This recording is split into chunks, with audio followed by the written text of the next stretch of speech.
Hello, I'm a British person, and they do say that all good things must come to an end. Ha! Only kidding, the good things didn't even start. For Year 5, Channel Awesome decided that big yearly movies which involved flying dozens of people around the world were too expensive. So they scaled things back and made other people do the work for them instead. Smart. And thus the Uncanny Valley was born, a collection of 5 short films from various Channel Awesome producers. And I hear one of them is really, really handsome. This guy. Yeah. The films are tied together by Nash and Rob doing a funny little ditty. The scenes are funny enough, but because the films have no real connection, they do their best to make the Uncanny Valley feel like a film, rather than just 5 individual films, which is exactly what they are. The first is Dragonboard, a fish-out-of-water story starring Uncle Yo as Carl, who accidentally summons a character out of his favourite video game, Skyguard. I wonder what that's referencing.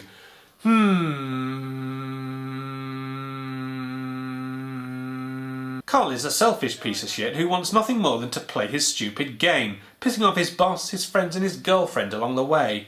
Unlikable protagonists, that's what I like to see. Actually, it can be a good story arc if the unlikable character becomes likeable. But the trouble is, Carl doesn't learn from his mistakes and remains a dick throughout the entire thing. How am I supposed to get behind that? Of course, Doug plays a major role in the form of Jim Broth, Carl's character from Skyguard, and the film does benefit from him playing a different character from the usual nostalgia critic shtick. It's a more subdued character and shows a different side to Doug's acting, although he does get plenty of opportunities to be wacky.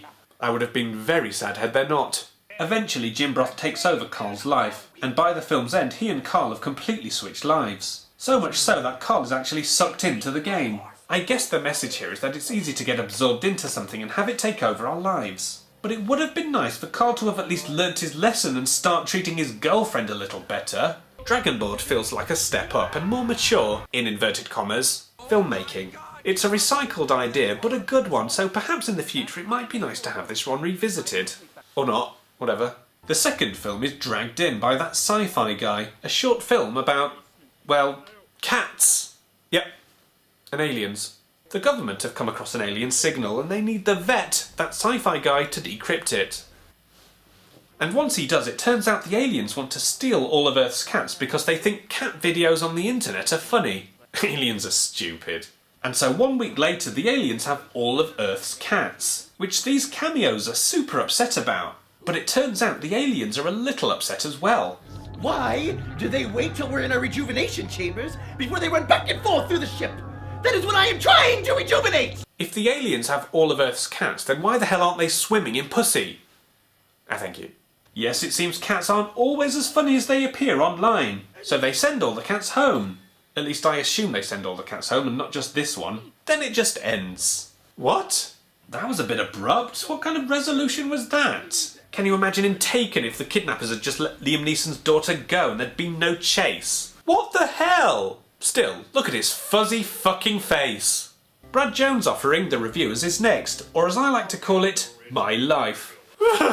It follows the journey of 2 idiots who are creating online movie review shows, and the highs and lows that go along with it. You combined sci-fi, movie reviewing, and plot elements. How did you do that? Yeah, people watch your online review show because they care about the continuing space adventures. Andy and Jeff get a little sad that their series gets crappy views, but their ambitions are to become as big as online review sensation The Messiah. My first guest actually does need an introduction because y'all don't remember who he is. It's Marcus from the hit 1989 movie The Genius. Say hello to, I don't even remember this cat's name. Nick Pike. I feel completely enveloped in this story. At least we get an Ed Glazer cameo as Andy's boss, who lets Andy know that he's bad at his job, forcing Andy to quit. It's gonna be okay. We're gonna have a bit of a rough patch here, but once that's out of the way, Tales from the Asylum, that's gonna take care of all those bills that damn cable company was taking care of. Great idea! We all know that online reviewers are rolling in cash and they're not struggling to get the right sort of ad revenue going on. We also see their relations as they get over 1,000 views, but unfortunately they only got them by being the victim of a ranting vlogger. Fucking faggots. He seems like a nice man, but they decide to keep going like the strong, brave filmmakers that they are. And then it just ends. What? The Reviewers was actually episode 1 of a series, which means there was more to follow. So why include it in a compilation of short films? It isn't a complete story, which kind of leaves me feeling shortchanged. And I'm so stubborn, I refuse to go online and watch the rest. Okay then. That your shtick? Hippie Jesus spouting song lyrics? Listen. Fourth up is Internet Dating and Me, a mockumentary featuring a handsome guy and his adventures in online dating. Oh, I'm really sorry, my phone's ringing. It's my dentist. I'm gonna have to call you back. I'm really sorry. Bye. Did you see her? She was scary. I can still hear you. He seems like a nice guy. When he finally finds someone to go out on a date with, it turns out to be a certain arch nemesis. Hello? How would that even happen? I wanted to put Michael, but I didn't realise it only had the first 4 letters of your real name, so it ended up being Mish. Slightly annoying, but it hasn't been a problem so far. But dating websites actually organise you into categories of what you're looking for, which means he was searching for guys.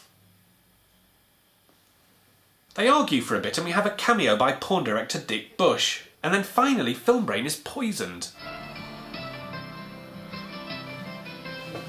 What happened there? How did that happen? When did he have chance to drug him? And if they hate each other so much, then why is he trying to drag him away? Taxi!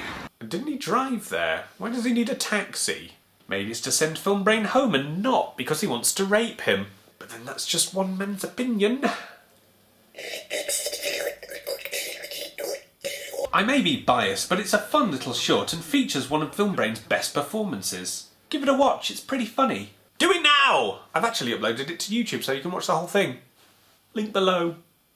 The final offering is Dark Side of the Internet, produced by Matt Welshy Williams. It's a documentary looking at online bullying and the way that people hide behind their avatars. It's a very thought-provoking film, albeit telling people to do something that they should already have the decency not to do anyway.